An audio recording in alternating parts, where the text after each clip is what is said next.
Hi guys, welcome back to another episode of From the Heart. I'm your host, Chloe Trca, and I'm so excited for this episode. One, we're in a different scene because I'm currently in the midst of moving out of my apartment, which is so exciting. I literally move on Saturday and it's Sunday. Uploading this tomorrow, so this is very in time. But recap, I just turned 23 on Monday, July 22nd, and I wanted to do an episode on 23 things. Sorry if you hear that interstate. My bedroom is right by it, and this is the only place we have to record. I also too wish you guys could see what I'm looking at. My entire room is a freaking disaster. There's stuff everywhere because I'm moving and packing. It's a hot mess. So I'm glad you guys don't see what I see. But anyway, I felt like it would be really fun to do an episode. 23 things that I learned by 23.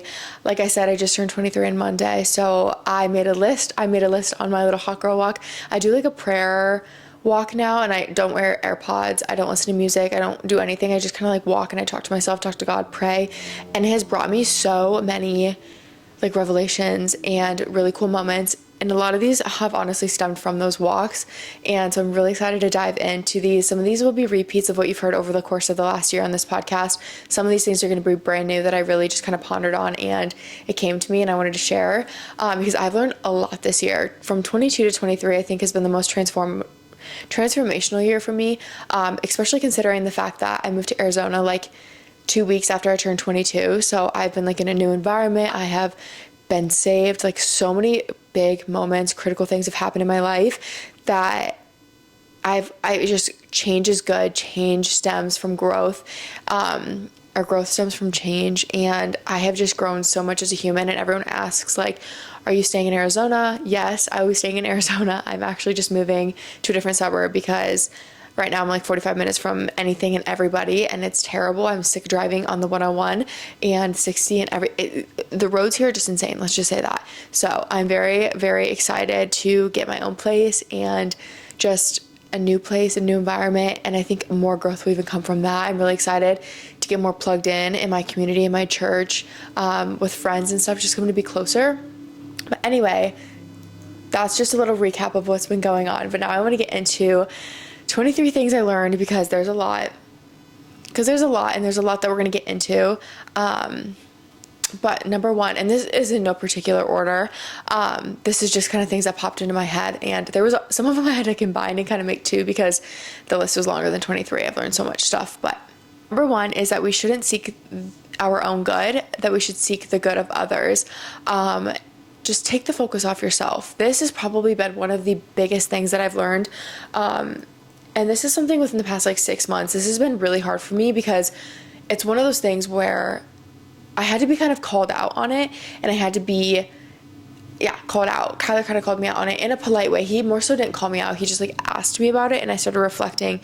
And a lot of the things I was scared to do was because I was scared of how others would perceive me. And example, putting my hands up at church, dancing in front of people, singing, little things that the reason I don't like doing them is because I'm scared I'm not doing them correctly because it's not something I've done before. Well, how do you expect yourself to get better at something you've never done or you refuse to do? And that's kind of me with prayer. Praying out loud is something I'm trying to get better at. So I'm forcing myself to do it now, at the dinner table, at restaurants and stuff with all of everyone I'm with. Scary, it's hard, but I'm getting better at it, and I really, really am. But it's still a work in progress. But it's a confidence thing, and it really is a confidence thing, and that is going to stem into another one I talk about. But I think a lot of the times everyone's always when we walk into somewhere and we think everyone's staring at us, we're so insecure about something. It's you have to realize every single other person in that room is thinking the same thing about themselves. The light isn't on you. You're not, and I mean this in a polite way, but you're not as important as you think you are. Not everyone's staring at you. Not everyone's thinking about you. Not everyone's judging you. People are judging themselves, and they're concerned about what others think of them, so they're not thinking about you. And that's so true. And so you need to, I had to kind of understand that and believe that, because a lot of times too, I felt because I don't know, I think I might have just been insecure about certain things, and so I was scared that people were watching. But I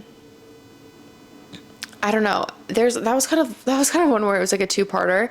Oh gosh, where did my list go on my phone? But we just need to stop seeking our own good and seek the good in others. So when you're standing in a room, find the goodness in the room, in the environment, in other people, what they're doing. Not that you should sit and stare and judge, because I'm saying that's not what people really do, but it's like appreciate what others are doing. Or if you're insecure or something, appreciate how beautiful somebody is, or how good they're worshiping, or how great their dancing skills are, or how, like appreciate the good in others. And it takes the focus off yourself. It really, really does. When you learn to appreciate what others have and get excited about it and allow that to bring you joy, it takes away all the negativity from you, because that's like not the way we're supposed to be. God doesn't want us to be insecure, and God doesn't want us to be comparing ourselves to others. Like, we're really meant to appreciate others. So focus on the good of others, stop focusing on the good of you, and just take the focus off yourself. Number 2, okay, this is a more godly one. This whole list isn't going to be all about my faith. A lot of it probably will, because that's like a very large part of my life, and that's shaped me into who I am, and like what I believe and how I perceive the world and myself. But this one is strictly about God. And it says, God is our literal father. So when it feels like, I don't know what I was trying to say, but he does have the ultimate authority. So it's like, God is your parent. God wants the best for you. So imagine, I like to put myself in a position of, if I had a kid, I always want what's best for them, and I would want what's best for them. My parents do that too. And it's like, if there was a street and they tell you to like look both ways before crossing the street, like don't go yet. Think about that when God's telling you not to go do something. It's because he's protecting you. He knows what's best for you. He knows the future ahead. So it's like he's literally already paved the path. So if he's telling you to pause and wait, pause and wait. If he's telling you to pivot and take a different corner, pivot and take a different turn. Like, he is our literal father. And I think, and it's so funny because it's a simple, not a very complex thing to understand, but it was complex enough for me that I didn't understand that truly, like, he is our father. He is like a parent. We are literally children of God. So like, I put it into perspective of how much my parents love me, and I'm so grateful and blessed that I have parents that love me, but like, I have a father who loves me even more. And that's like so insane for me to understand. But it's like, like, everything in the Bible is a form of protection. Everything that is a sin, we're not supposed to do as a form of protection. And I think a lot of people think of it as like a controlling parent, and there's so many rules and things to follow, and it takes all the pleasure away from life. But like, trust me, I found a lot more pleasure in life not seeking out that stuff and truly abiding by the word and living as like a woman of God. I have really changed a lot. And I still have so much work to do. Trust me, there's still so many things I can work on, and I'm not even close to where I want to be, but I'm working on it every single day. But I think when I changed my perspective of being like, these are all so many things I can and can't do, but I actually understood like he is our father and he wants the best for us and he's protecting us, it made me appreciate it and made me become so much more obedient and receptive of that. And yeah, so just think about it in that perspective, and I feel like helped me, so I hope it can help you. Number 3, I've said this one before, and I love this one. It's nothing changes if nothing changes. I think a lot of the times in our life, we aren't where we want to be. We're not reaching a goal we want to be. Say it's a physique goal, or it's a work goal, or a monetary goal, or literally anything. We just get so upset because it's like, oh, I want to be there and I'm not there. You can be. It's truly just because you're not making the changes you need to be. I talk about this in a little bit, but it's like there are certain steps, and you can pretty much achieve anything if you follow the right steps to get to where you want to be. And honestly, this year altogether, there's a lot talking about this, of like visualization, and just anything is possible. We just have to open and expand our mind to it and be patient with it and understand it's a process. But if we follow the process and take the steps, we'll get there. It's just a matter of time, but like nothing's impossible. But like nothing's going to change if nothing changes. So if you don't change anything about your routines, the people you're hanging around, the stuff you're wearing or drinking or eating, or literally anything that you consume that has to do with you is shaping you into who you are. So if you want to change who you are, any part of you, you need to change something that you're doing, because you're not magically going to turn into a new person by doing nothing different. So keep that in mind. And then number 4, discomfort is necessary. I was a slave to the comfort zone. I truly was. Believe it or not, I got way too comfortable in way too many things in my life. And that's a big reason that I actually moved to Arizona, was because I felt I was called without being called, like realizing I was being called, like I had really no reason to be here.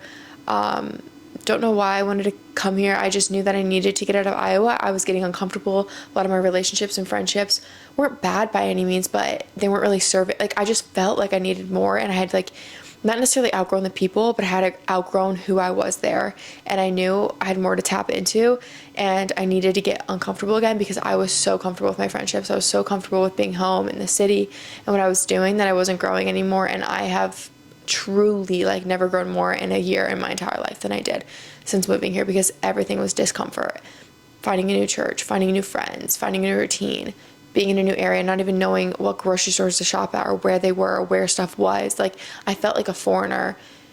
I felt everything was foreign to me. Everything was uncomfortable. And now I'm stepping into confidence with that, because now I have a lot of that established, but I'm able to like level up in those specific areas of being like, okay, I started running, like, how much further can I run? Or I found a church, how can I get involved in the church? Just different areas. There's always room to improve and discomfort, and just keep following that because it's worth it, and a lot of growth and a lot of change and a lot of benefit will follow. Number 5, the Lord's timing is perfect. My testimony to this is truly meeting my boyfriend Kyler, and Jake meeting his girlfriend Emma, and Taylor meeting her fiance Brad. If you guys didn't know, my best friend back home, Taylor, she was on the podcast a lot. I used to live with her. She got engaged, and we all pretty much met each other like boom, boom, boom. The timing is truly unbelievable, and it is truly part of my testimony, because Jake and I had been here for 6 months, okay? And it was funny because we'd have conversations like we worked together so well. Like, life was going so well. We were finding God. We were getting involved. We weren't that yet involved, like not to the point where we needed people to bring us up. And that's, again, part of this story. But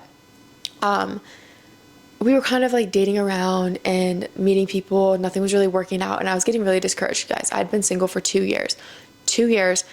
And I was loving the single life for the first probably year. After that, not so much. I was like trying to date around. Nothing was clicking. Nothing was working. And I was getting really discouraged, getting insecure, or getting like stressed, being like, why can nothing work? Like, all my friends were getting engaged in long-term relationships. I was like, what the heck? It was just Taylor and I being single, and Jake was single. So my closest people were single, but it was kind of, I don't know. But then literally Taylor and Brad met. You guys, like, I moved out because I was living back and forth between Iowa and Arizona the first 6 months of being here. And I went home over Christmas and I moved the rest of my stuff out. During that, I was home for 2 weeks. During that 2-week period is when she and Brad like got together, became more than friends, if that makes sense. And I moved away. So the second I left her, because me and her were like each other's person. And I think everyone needs that person. I don't think you should be dependent on anybody, but I think it's so important to have that go-to person. You need that close person to like pick you up when you're down, and to have trust in someone to share and to get advice from and to laugh with and just always be by your side. Everyone needs a best friend, I feel. And she was my best friend, and not that she's not, but I think as you grow up and you mature, like you start, I don't know, you meet your boyfriend or your husband and they become like that person for you. Not that I'll ever like lose her as a girl best friend, but I think you guys are understanding what I'm saying. Anyway, literally the week I moved out, they started dating, and I was like, God allowed Taylor and I to serve each other to our maximum potential. We grew so much together as best friends. We did the most amazing things. Like, I don't know what I would have done in that period of my life without her. So blessed and grateful. We actually started going to church together. Like, she's a big part of my testimony as well. But it's so cool because that happened. And then literally 2 weeks later, I met Kyler. Well, Jake met Kyler, and then I met Kyler. We all started hanging out as friends. And then literally within the week that Kyler and I like became much more than friends, and it was like getting serious. We weren't dating yet, but like it was mutually known that we were like together, and that we wanted to like pursue each other and see where it took us. Jake met Emma literally a week later, and I was like, God knew, because it was to that point where Jake and I, or me and Kyler, would be like hanging out with Jake, but it was like we just wanted like alone time just to hang out with each other, but we didn't want to like, cut him loose. That wasn't fair to him. So it was such a blessing that like Emma came into his life, because it was so perfect. Like, we can all hang out together. They can still have their boy time. Me and Emma have a girl time, but then Jake and Emma can go together. Me and Kyler can go together, and we all had our people, and no one was left alone. And I'm like, God timed that so intentionally and so perfectly, because Taylor was testifying to me of the importance of being patient. Taylor was single for a while, like much longer than me, and she was preaching to me when she met Brad and she came down to run a half marathon with me. Like, you guys, the timing is insane. because I had cut boys off. She came into town. She was telling me about the importance of patience, and truly feels like God placed Brad into her life, and they were perfect, but they wouldn't have been perfect for each other back then, but now it's working. And she was so happy. You could just tell it was God sent, and it inspired me to be like, okay, God will place a guy in my life when it's time. I accepted that, started just heavily pursuing God for literally not even no probably I was already heavily pursuing God at this point, but like really, really heavy. And boom, Kyler popped into my life like within a week. We were hanging out and it was so crazy. And same with Jake. And so that's just one example of like God's timing is so intentional and so perfect. But there's so many other examples I have. I just need to not make this podcast 10 years long because we have 20 other examples to talk about. But just trust his timing. Be patient because it is perfect and it's divine and it's intentional. Number 6. Wow, we're only at number 6. Number 6 is rest is okay. Rest is okay. Rest is so important, especially as females and males too. But like, we need to listen to our bodies more. And I think it was hard for me to understand that. And I mean rest from like even working and taking a step back and just recouping and resetting. It helps me. It allows me to get excited about my work when I'm back to it. Some people say like you won't burn out if you're passionate about it. Like God will continue to light that fire inside of you. But like our bodies need to rest. Okay. They do need to rest and it's okay to rest. That one's short and simple, but that was just, I really started to rest more this year and it's like paid me back by resting. Number 7, I made a whole podcast episode on this. Communication is key within a relationship or any relationship. I was one that didn't like to communicate. I didn't like to communicate my feelings. I love to chat. I'll talk your ear off. But when it comes to like digging inside me and being vulnerable and talking about how I feel to your face, I was scared. That was hard. And I don't know, this relationship I'm in now with Kyler, it's like really taught me the power of it. And if something comes up, to not hold it and let it muster up inside of you, just chat about it. Because most of the time it's a misunderstanding. It's not intentional. And you're making it way worse by not saying something because you're going to think on it. Females just sit and think. I would say 90 to 95% of the time, the guy has no idea. They're so oblivious to it. It's not intentional. They don't understand like what you're feeling or why you're feeling that way.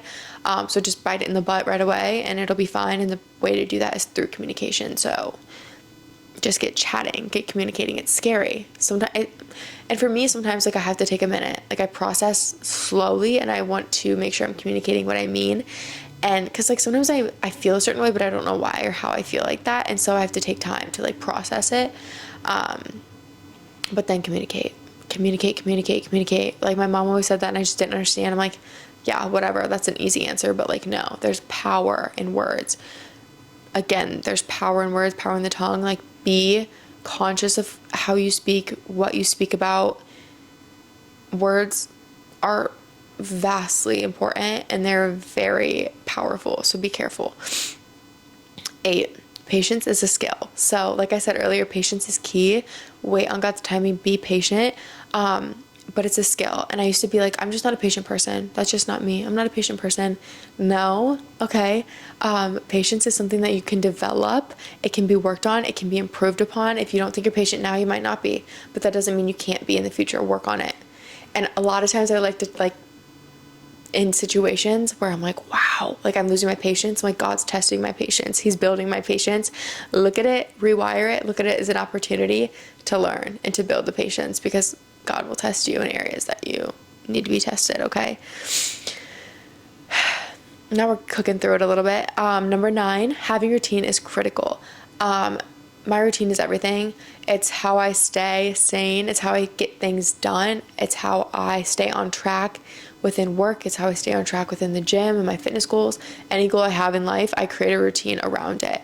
I shape the routine around it. If I want to grow closer to God, I build a routine in the morning where I read the Bible. Right now I'm reading it cover to cover. But I realized the Old Testament I needed a little bit of the New Testament too. So now I read 1 chapter in Proverbs and then I read 2 chapters in the Old Testament to like get me through the Bible. And that's been really cool. My fitness routine, I follow my hybrid training program. That's been amazing. It keeps me on track and forces me to do hard workouts when I don't necessarily want to because I'm getting lazy. I have a routine and when it's there and it's set out in front of me, I'm going to do it no matter what. So having a routine in everything, if there's something that you're struggling in, create a routine about it, around it, create the habit and boom, you'll be there. Number 10, family time is just my number one. Family and like my close friends, because I consider some of my close friends family, but like, I don't know, I think it might be just because I'm getting older and I don't live around my family, but like you do learn to appreciate it. And I think too, I've understood like how grateful I am for the family that I do have, because not everyone is blessed with that. Like I'm so close with my siblings. I'm so close with my parents. Like they're happily married of almost 25 years. Like that's insane. And so I just don't take that for granted, and I just cherish like every second I can get with like my family, because I know how precious that is. And so, okay, bye. I'm not going to get emotional talking about that, but just like really cherish that time, and the people around you. Number 11, I like this one. So visualization is a vital step to achieving your dreams. Act as if it's already done. So that's where I kind of combined it too. So visualization, I could talk about for a long time. But the most powerful thing to do if you want to achieve something, if you're sick and you want to be healthy, if you're training for something and you want to do it, like me in the half marathon, I used to visualize myself running across the finish line. Kyler was sick with Crohn's and colitis, and he literally would visualize himself being healthy, and he became healthy, and I finished my half marathon. Like that got me through the race. I would visualize it while running the race, like finishing, and it tricks your brain into thinking that it's already done. And one way to do that is to act as if it's already done, to believe that it's already done. If you want something, convince yourself it's already done, and you will naturally find ways to make it happen. Okay, it's real. It seems cheesy, it seems probably not legit, but like it is so real. It is so real. Visualization is everything, because it's a belief, and our minds are so much more powerful than we even understand. And if we tell ourselves, because we believe what we tell ourselves, that's why affirmations are so important. That's why self-negative talk is so bad for us, because we believe it and then we start acting upon what we're saying. So if we're like, oh, I'm fat, oh, I'm ugly, we're going to start acting in a way as if we are. So if we start speaking good affirmations and we start speaking things into existence, they will literally exist. Just try it. Just try it. I promise. Number 12, prayer and conversations with God should be a regular thing. I used to pray before bed, kinda, and I would talk to myself all the time. I mean, I feel like we're always having like those conversations in our head never shuts up. But I kind of switched that, and I love it, because now I just talk to God. Like when I'm on my little walks, like I said, I don't take my AirPods, and sometimes I'll just talk to myself. I'll walk myself through my day, but then it always ends up leading into a conversation with God, and I start praying and I start talking to God, and I'm just like, I just become receptive of anything He pops into my head, and I just understand that that's such a blessing, and it's really cool. So just kind of begin to do that, begin to put yourself into like silent situations, and like pull yourself out of the distraction for 5 minutes. Like I get that's probably not possible if you have like kids and you have a lot going on, but you have 5 minutes for yourself, go on a little walk and just like let yourself think and talk, and be in prayer constantly. Like my pastor said this one time, and he's like, you're not praying enough. Nobody prays enough. Like I don't pray enough as a pastor. Like no one prays enough, so you can always pray more. But two, the more you do that, the more you learn to revert to it, and it becomes a habit. And so anytime you're like in a struggle, you like instantly just subconsciously start praying, and don't even have to think about it. It's just like your instinct is to like look to Him and go to Him. And it's done like wonders on my life, and I've learned to like pray, and pray before every meal too. And that's really important. That builds like that habit. Yeah. And it just builds that relationship too with God. And that's like a big tip if you're wanting to do that yourself. Number 13, it may not make sense now, but it will in time. And when I say in time, it might not be like in 5 minutes, in 5 hours, in 5 days, in 5 years. It might be a long time down the road, but everything will make sense. Just time will tell. And that is truly a real thing. And that's why I don't lean on my own understanding too much, and I kind of lean on God, and I just listen to my intuition and like my gut feeling about if there's like peace or there's not, because whatever's sent by God is like, you'll feel peace. And that's what like I was so confident in moving to Arizona, because that was one of the first times I experienced that. I'm like, why am I not anxious? Like, why am I not weird? And people would ask me about it, and people were like, that's God. That's how you know it's God sent, is when there's peace in a decision. And I had a lot of cool like God moments and signs. Like my God sign was a cardinal, and there's many stories on that, and it's so cool. But that was the first time I realized how real that was. And now anytime I'm making a big decision, I like hone into my inside and my not on my own understanding, because like I think we can trick our brains into thinking anything, like the enemy will work against us, and we sometimes it's hard to depict between the two, but you will not feel peace if it's from the enemy. You will feel anxious and like stirred and undecisive and just like overwhelmed. But if it's like sent from God and the decisions from God, you'll feel peace. Like you'll just know, you'll be calm about it, you won't stress about it, you won't think about it too much. It's just like an easy decision. But sometimes you have to like pray on that decision and like keep talking to God, like, God, please help me like make this decision. Like, what do I do? And over time, you'll just have those feelings. But if you're making a big decision, like what school to go to or what city to move in, or if you should date somebody, like those are all very big decisions. Just pray on it. And you'll know. Number 14, I like this one. So we're going to want to rush things, but that's when we need to slow down and check ourselves. Anytime in life where you're wanting to rush through it, you're wanting to get excited, say you want to rush into dating somebody, or you want to rush into marriage, or rush into kids, or rush into leveling up in your business, or rush into doing a million things at once, like that's when you should slow down and be like, okay, why do I want to rush this? Because again, to everything in God's time, like allow things to unfold naturally and slowly. That's okay to go slow. It's okay to go fast if that's what you feel like is meant to happen. But like when you feel pressure to rush and to hurry, that's not good. Like I don't think anything ever good has come from that for me. But when I take things slow, you learn more, it naturally progresses, it builds into something more steady and strong. The foundation's better with a decision. Again, like that was really relevant in my relationship. We took things really, really slow and it was hard for me at first, but I was like, why do I want to rush into things? Well, because it was probably out of my own insecurity that like, does he really like me? Do I really like him? Is this going to work out? Like, that's why I wanted to rush. And same with like getting married. Why? There's more to be built before you get to that. Like, I think marriage is something you build and work towards and you earn, because you have to get through the grimy stuff in dating to earn marriage, or marriage is going to be it's going to be hard. And marriage is already hard. So like figure out a lot of the hard stuff prior and make sure that's your person before you decide to get married. Like, there's no rush. There's no number. There's no specific number on when to be married, when to have kids. Like, just take your own time. And to like,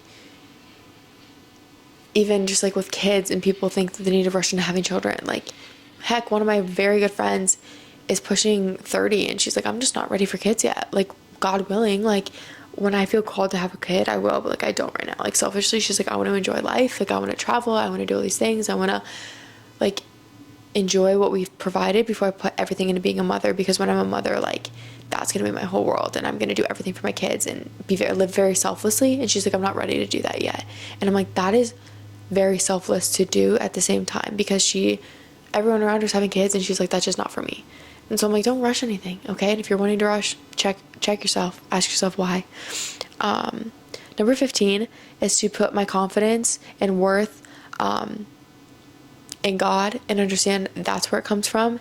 And truly, you guys, like once I understood that my confidence comes within my relationship with God and not from boys or any other validation, a following count or anything, that's when I think I've become the happiest and I've grown the most and I've gotten the most like, and not that this like, I don't know how to explain this without contradicting myself, but what I mean is like, people will be like, Chloe, you're glowing. I have never gotten more messages, more DMs, more comments in person that, Chloe, you're glowing. You look so happy. The Jesus glow. And then people start saying the Jesus glow. And I'm like, because I was not like that prior. I was not like that before I was saved. I never got that comment that you're glowing, ever. Not that that's like, I just never did. But in that time, I was putting all of my energy and focus on my appearance and finding validation in anybody else. But then once I quit doing that, and if I found my validation in God, that's when I actually started glowing and I started getting feedback from other people, which is crazy.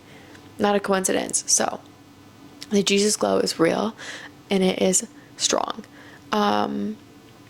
Number 16, giving is better than receiving. I found this, I think one of my love languages is giving, like gift giving and doing things for other people. I truly do feel so much better doing it for other people. It makes me so happy than it does like receiving. So I guess in anything too, like giving back and serving, like serving in the church, serving in the community, or giving back to like your friends and family, like that feels so much better than receiving. And what comes around goes around. And so the more you give, like that will in turn come back to you. You reap what you sow. So keep that in mind. It's true. Number 17 is take time to actually learn about the people in your life. I feel like sometimes we don't do this. Like, do you actually know your best friend? Do you actually know your partner? Do you actually know your sibling? Like, do you know their favorite food? Do you know their favorite color? Do you know what makes them tick? You know, like, I know the people in my life so well, I could probably finish their sentences for them. I know exactly, like, Kyler and I all the time will be like, or me and Emma, Jake's girlfriend, we've been spending a lot of time together. The amount of times we literally speak the same words, or she says something and I'm like, like, those words were coming out of my mouth. You literally spoke what I was going to say verbatim. Same with Kyler. Kyler and I have these moments all the time, or a lot of Kyler and I's aren't as much our words, but it's our thoughts. And he's like, you know what I'm thinking? And I'll know. I'll literally know. And like my brother, I know exactly like his routine, and I know what he's going to eat, and I know what he prefers, and I know what makes him tick. And when something's going on, I know exactly why something's going on. And it's like, that's important for relationships. And I feel like a lot of us like don't get to know people on that level, and not that you need to know everyone on that level, but like the really important people in your life, like care about them enough to get to know them. And I think a lot of times we're too distracted by scrolling on our phone, or we think we know them through what they post on Instagram or whatever. Like, that's not actually them. Like, get to know them, their real them, their soul, their heart. That's I feel like the richness like in relationships too. And two, when they know you that well, like, it's so comforting and it's so reassuring, and it like builds trust and just a better relationship overall. Number 18 is choose your pain, and choose your pain wisely. Okay, what I mean by that is, for example, I went on a run last Sunday actually, and I was like, you know what, I'm tired. I've been getting up early this week. I was like, I'll sleep in until like 6:30, and then I'll get up, and because it's just my easy run. I was just doing 3 miles. So I was like, I'll just get up and run at like 6:30, get up, be running by 7. Well, if you didn't know, I live in Arizona, and if you didn't know, the sun comes up at about 6 a.m. When the sun's up, it gets hot. It's already hot. It's already 86 degrees in the middle of the night. That's the coldest we get right now is 86. Still feels freaking hot. It gets to like 115 during the day. There's a significant temperature change when the sun's out, when it's not, when it's beating on you. So when you're outside running, because I've been running outside, I don't know why I didn't just run on the treadmill. I do that a little bit more now, but I didn't last Sunday. And I chose my pain. So I chose to run because I hit snooze. I forgot to say that. That's kind of an important part of the story. Hit snooze my alarm. I didn't get up until 7, so I didn't get dressed and ready to run until 7:30, so I didn't finish my run until 8. I was so miserable during that 30-minute run. I was so mad at myself. I was like, I chose this, and that's why I was mad at myself, because I was frustrated, because I'm like, I literally chose this pain. I would have way tenfold preferred the pain of getting up early and just getting out of bed. I would have preferred the pain to get up at 4 a.m. than the pain that I was in running in the heat of the day. It wasn't even the heat of the day, it was 8 a.m., but it's still so dang hot. It is still so dang hot with that sun like rising and just beating on you. You got to beat the sunrise. That's like the secret sauce to running in the summer in Arizona. That's the only way you'll survive. But I was so mad. I was like, you know what? I chose my pain, and I chose to run in the heat and sleep in. I chose the comfort of sleeping in and not getting out of my bed, and I suffered the consequence. So choose your pain wisely. Okay. That's same for like food and making a decision on how you eat. Like, food is going to taste really good. It's probably going to make you feel like crap. Like, it's drinking alcohol. It's fun. It maybe make you more social, but you'll probably have damaging conversations, and you're literally poisoning your body. So choose your pain. It's not easy to stay in. It's not easy to say no, but the reward is much better than the consequence that you'll face. That pain is much worse. 19, your community shapes who you are. I like today, in the sermon, my pastor was really, really heavily talking about like considering who's in your corner. Like, really think on it, because it's powerful. Like, the people you hang around, the people you associate with, they speak life or death into you. They will encourage you or they will discourage you. They will build you up or they will tear you down. They will take from you or they will give to you. And a lot of times we think people are in our corner, but they're not. And so it's really important to have that. I forgot the word again. We were talking about it in the car today and I literally forgot the word. But you need to have that, like, I don't know what the word is. But you just need to have that understanding, like, who is there for you and who's not. And if the people in your life aren't doing things, our pastor says it's like a Christian term, but like, they're equally yoked. If they're going and pushing, pursuing God, pursuing everything in life at the same pace as you, that's key. You guys got to be moving at the same pace. you shouldn't be dragging people along, and they shouldn't be dragging you. You guys should be pushing each other. And that's really important. Like, that's really important, because those people will tear you down. They will drag you down. And if people are way above you and ahead of you, like, you're maybe slowing them down, or they're tearing your confidence because you feel like you're nothing compared to them, you know, like, that's not healthy either. So just find people equally yoked and be very conscious of who you spend your time with, okay? Please. Number 20. This is a big one for me. Okay, so I need to move my position if you're watching this. I'm sitting crisscross applesauce and my hips are breaking. Anyway, we're coming to the end. We're on 20. So it's okay to feel emotions, and when you love something, actions will follow. So I think because I've gotten saved, my heart's definitely softened this year, and I've noticed it. Much more emotional. And too, I got off birth control recently, and I feel like that's really made me more emotional. Just my hormones are kind of crazy, and I'm just more sensitive, and we're female. It's okay. But again, it's like okay to have emotions and feelings. I don't know why I was so desensitized. Like, you literally would have thought I had trauma from my childhood. I don't. I don't know where it stems from. I think because I was like just hypersensitive as a kid for no reason. I don't know. I don't know why. But like I like blocked it off because I don't like being sad. I don't like being like emotional.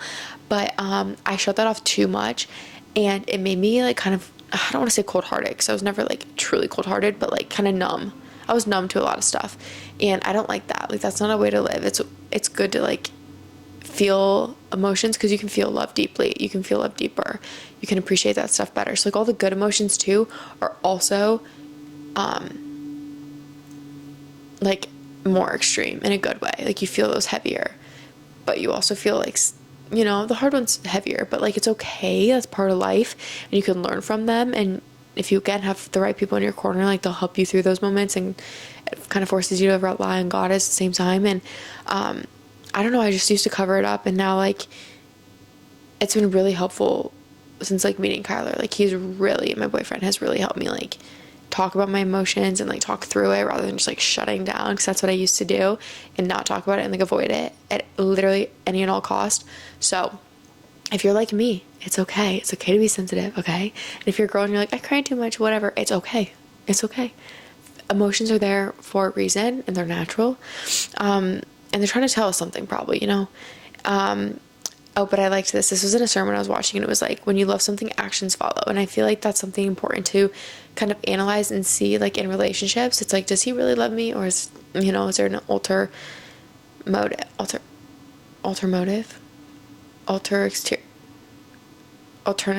what am I saying? I don't know, but is there like another motive behind that?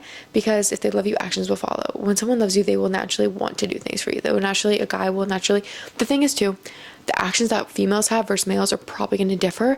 So one thing I've had to learn is, I'm like, well, I'm doing all this, why is he not doing this? He shows his love in a different way. But like, if you're considering, like, do you love somebody? Like, are you doing things that you would do for somebody that you love? You'll naturally want to do that. Like, women naturally want to nurture, comfort, and take care of people. Men naturally want to protect and provide. So is your boyfriend, husband, fiance, whatever, naturally wanting to protect you? Does he get all like macho around like things that could be a threat to you? Does he like check the doors for you? Does he walk on the outside of the sidewalk for you? Like, there's little things that you need to observe that are so important.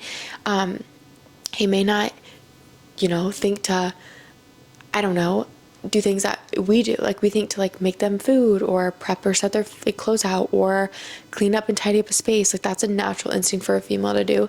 Don't be offended and think that they don't love you because they're not doing that exact thing. Just the ways we show love isn't the same as them. But again, like, we're not going to go and try to protect them, be macho around them, and provide for them. No. But that's how they show their love. So like, learn to appreciate that. But if you're considering, like, do they love me? Are they doing things that men do to show their love? Like, actions follow. So if there's not actions, there could be a lack of that. But if there are actions, it's typically stemming from love. So I liked that. Our pastor said that. I'm like, that's a freaking word, okay? Could have learned that a long time ago, but it's okay. Now you guys know. Number 21, everything's possible with intentional steps and a step-by-step plan for what you want. Like I said, anything is possible. I truly believe that. And I'm not just trying to be like inspo, like, oh, you can do whatever you set your mind to. But like, you literally can if you have a goal, break it down slowly and be like, okay, I like to have people to look up to, and it's like, okay, what did they do to get there, and how do I get there? Mimic what they do, mimic their routines, mimic their habits, mimic their training, mimic their diet, mimic their night routine and morning routine. Like, that's okay. I think that's why the power of influencers are so huge right now, and people love seeing like the day-to-day stuff, and they love to see morning routines and night routines because they want to be like you. They want to do what you're doing, and that's the way to get there. Okay, it's the power is in the small things, in the small routines, the small habits, because consistency compounds. Okay, it does.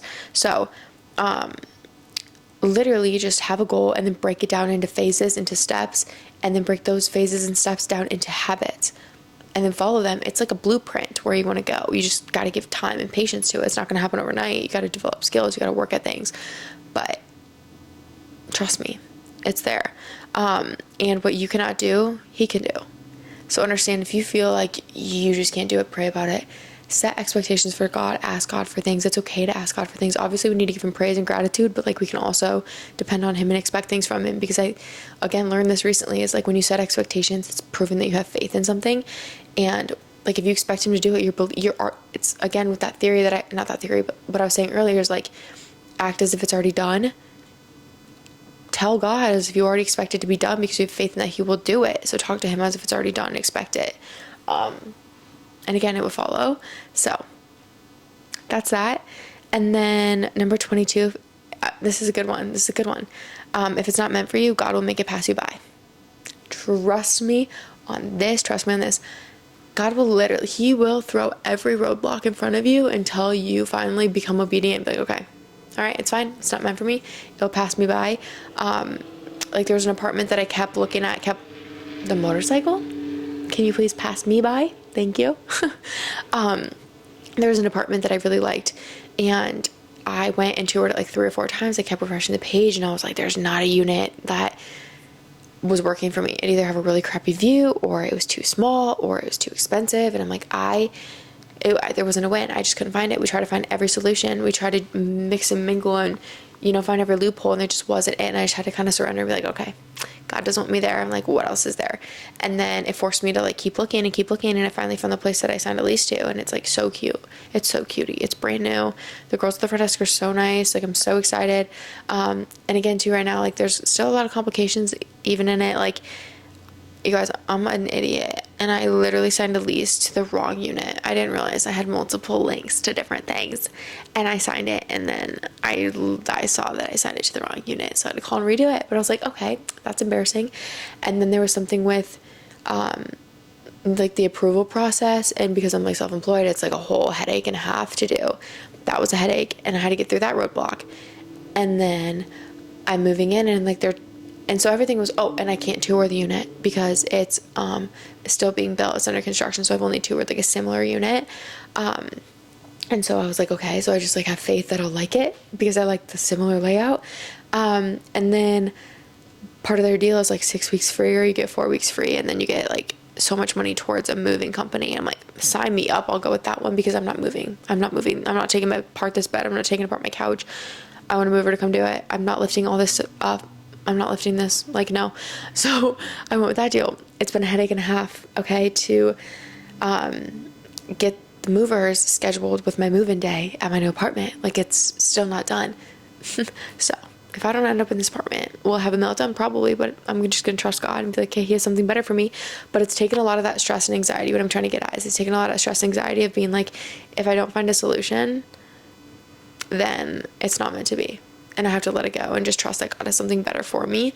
And again, too, like if for some reason this moving thing can't happen, I mean, I already signed the lease, I already put a down payment on the place. Like, I better get it because I got a lot of money in there, but invested. But again, too, it's like God will keep putting roadblocks, and this is kind of the point where I'm like, okay, is this too many roadblocks, or is this just God proving to me that this is my right place because I'm willing to go through all these loopholes to get there?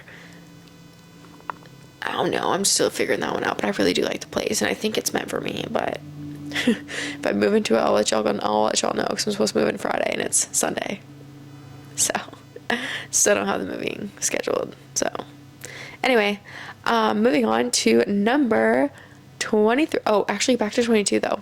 Back to 22. I have another explanation for this because I think the girlies, and if you're a guy, you're listening to this, you need to hear this. Like I said, if it's not meant for you, God will make it pass you by.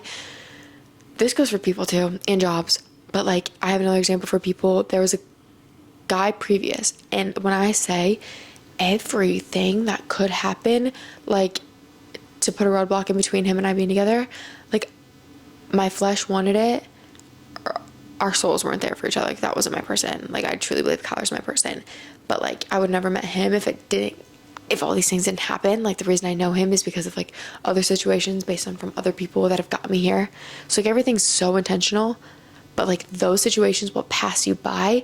You may not even understand it or see it, or you might be sad in the moment, but then it makes sense. Like I said, it makes sense. But I don't want to go into too many details just for the privacy of all this, but there's this guy, and like we were back and forth for a while, like a situationship, I would say, and it was just like a push and pull, like it just was never ever working. And the second like it almost would work, something would happen, like I moved away, or his flight got canceled one time and I couldn't see him, and like all these things. I'm like, God did that, because our flesh wanted each other, but like we knew we would have held each other back. It wouldn't have worked. It would have caused mass destruction. Like, it just would not have been good. Better off friends. Not even really friends anymore, but but it just wasn't meant to be. And I like have so much peace of mind with that now, and it helped me move on from that, understanding that. But like now I'm like, it makes sense over time, because of him I actually met somebody else, and because I met this person, it actually brought me to Kyler, and it makes so much sense now. And I'm like, wow. And so all the pain is worth it. It has a purpose. Pain has purpose. Okay. And that brings me to number 23. I'm not self-made, you guys. I'm made by God. That's it. I have had I've talked about why I rebranded the podcast from the Self-Made podcast to From the Heart, because I was getting heavily convicted, because it's part of my testimony, and I used to be ashamed of it, and Kyler and Emma and everyone in my life have like helped me understand that like it's part of my story, and it shows how much growth I've made. And back then I didn't realize how like egotistical it was. I had such a different lens and perspective of being like, self-made was like, I literally have merch. I have a t-shirt that says it and explains it, but it was like being willing to do like what others aren't willing to do to get to where you want to be, like be self-made, like do the things, do the work. You guys, God does it all, okay? He does it all. We have free will, but like he paves the path. He puts the intentions on our heart. He directs us. He stops the things that shouldn't happen, and he is ultimately like why I'm where I am. And so I still have the tattoo. If you're watching, you can see it. I tried to get it fixed the other day, and it didn't happen because they were booked, but I'm going to be getting it fixed soon. And I'm really excited because I'm like convicted on it, and I'm a little like don't want people to see that because that's just not what I represent anymore. But it's going to be cool because the new tattoo will represent like the new me, but yeah, you're not self-made, you're God-made. Okay, anyway, I feel like that's a good way to end it. Thank you guys all for blessing another year in my life, and I feel like 23 is going to be just such an exciting year. Lots of things stirring up in the near future, you guys. There's something really exciting. There's actually 2 extremely exciting things that I'm working on. Both of them you'll probably learn more about within the next like 2 months. Okay? And I can't wait. Like, they both make me so happy, and I feel like they feel so right, and I'm so confident in them, and I have so much peace and excitement. You guys are going to love them. You're going to love them. But anyway, I want to thank you guys so much for listening and watching and celebrating another year with me. And yeah, so I hope you guys learned something in this episode, because that is everything I've learned in 23 years being on this planet. Okay. And there's probably a lot more, and I'm sure by the time I'm 24, there's going to be 24 more things that I learned this year. So, anyway, I love you guys so much, and we will chat next week.